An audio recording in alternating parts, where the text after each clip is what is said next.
is always time to learn forgiveness, and nobody waits for now. We'll wait for now. Keep your own counsel. It is an individual relationship with God, which is sovereign, which allows us all to complement one another. The privacy of a man's mind must be sacred, not secret, and defile himself not with his words or actions in order to repent with wisdom, thereby being prepared to answer evil with light and begat truth till the war against wrong inferences is won, where the heart will finally leave a sin behind. Only one thing teaches truth. Truth is God. God is true.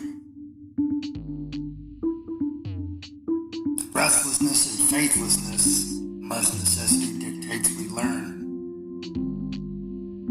The way out of habit is hard. So moral capitalism is to provide a gradient path out of hell. An example is vegan. Fats and proteins that mimic flesh addiction make you choose to wean off of meat or double down on the other option, thereby respecting volition but providing a way out of the grave toward the surface of better choices. The unjust use of the dismissal in the word just as a word is the weapon of grumblers. Wiser is just from growth and valuation.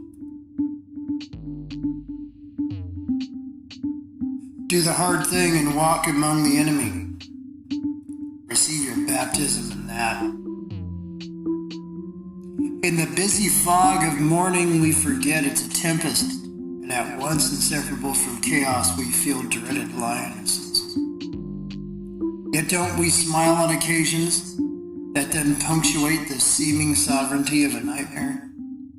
How to wonder then is to know, and the memories need to follow into the coming wind that breaks over the faces of static awaiting joys. The love of my mother, dancing prophetess that never speaks in the green room. Oh, how soon we forget a moment of peace to seek a novel moment of peace. Yea, that we were innocent, this harrowing self-deception, and washed up in the tidal wave and wake upon the oceanic now pillars of salt of history, where then we clamor for hidden earth everywhere, seeing dark light day and night, because it's the next best thing. And after 2 times we deceive ourselves, we do it easier a third, and find ourselves in that prison of our own device. Then again, looking back, mourn our wives, our future, because of our will, when perfect truth told us before the foundation of the world, don't do that. We did this. We must undo this.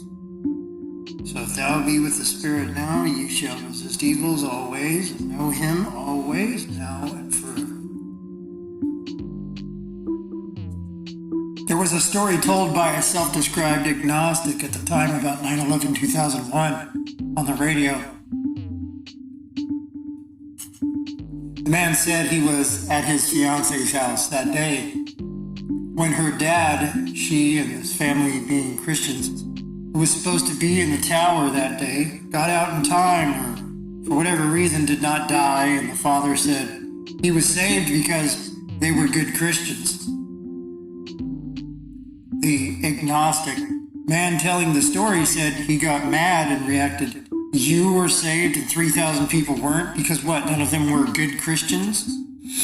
And the story goes their engagement was broke off and the guy became an atheist and a comedian.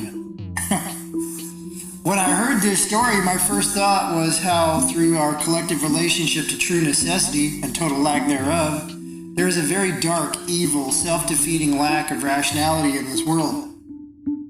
Ungrounded to any common good, it's basically anarchy, masquerading as this philosophy of subjectivism, cosmopolitan, egalitarian. Strangely, this subjectivists have no obvious sense of irony in this unspoken but sometimes explicit accord between them of a utopian dream.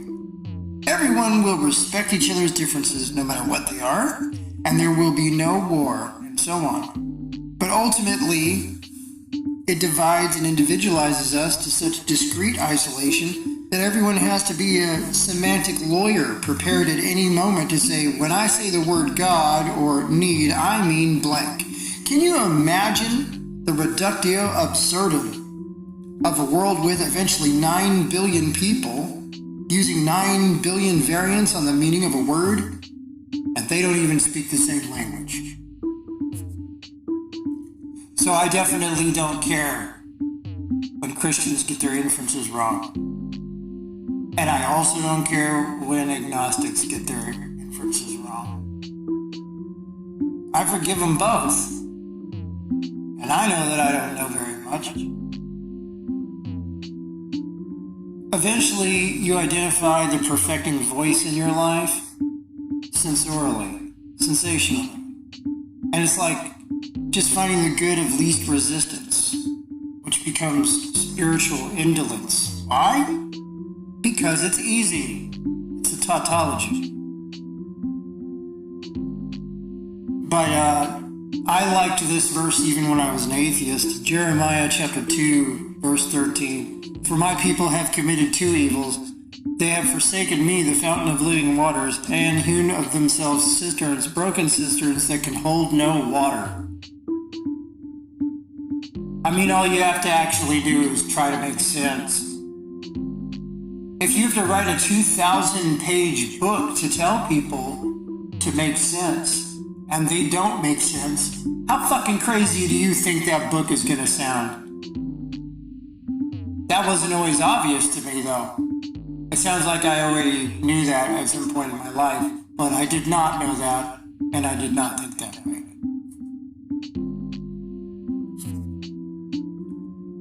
People are basically just brains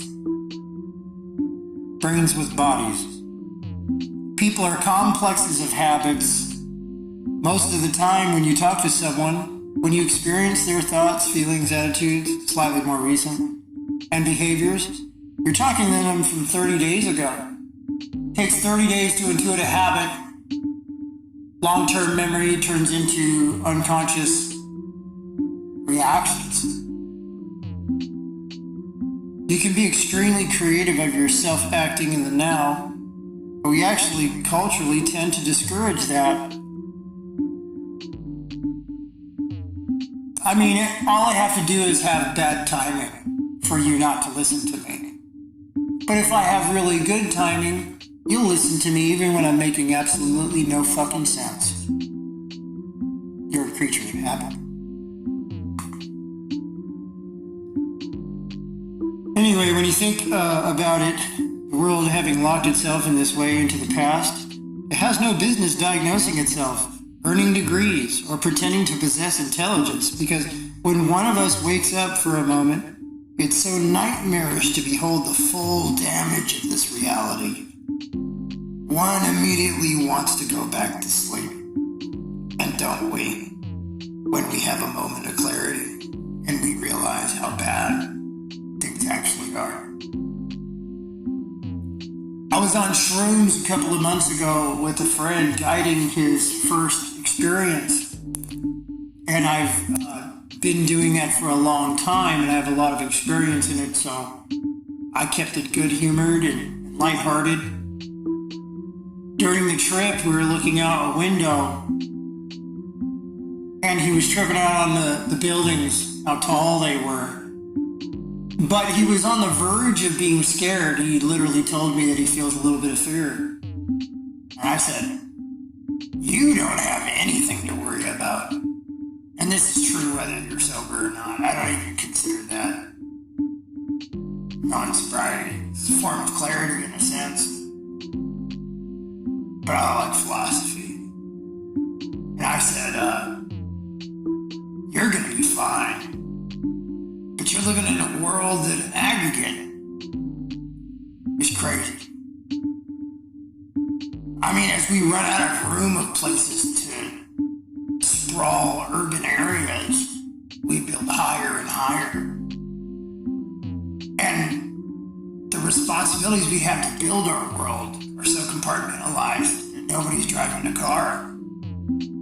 We just build these buildings taller. A guy sitting there at the construction site going, how tall do you think we can build these buildings? Because this doesn't really seem like a sustainable way to continue progressing into the future. And the guy standing next to him says, well, I'm going home at 5 o'clock. So he laughed his fucking ass off and he wasn't scared anymore. That was fun. If a man changes his glasses every day, all different colors, why does he not forget the natural colors of the world?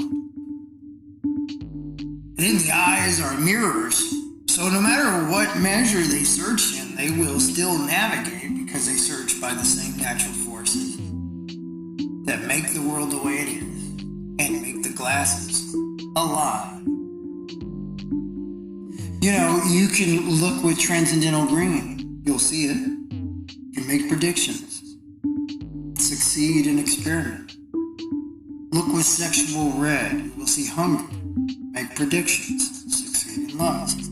Look with rational gray, and you will see it. You will make predictions. And sometimes you will be wrong, won't you? I went to this philosophy meeting one time. At the end of the meetings, they do a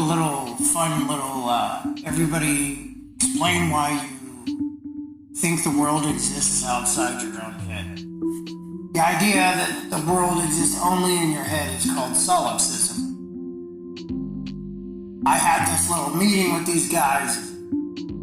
It got to me and I said, well, if there's anything coherent in existence that allows me to even form a question, let alone an answer, then there must be consistent causal forces and laws.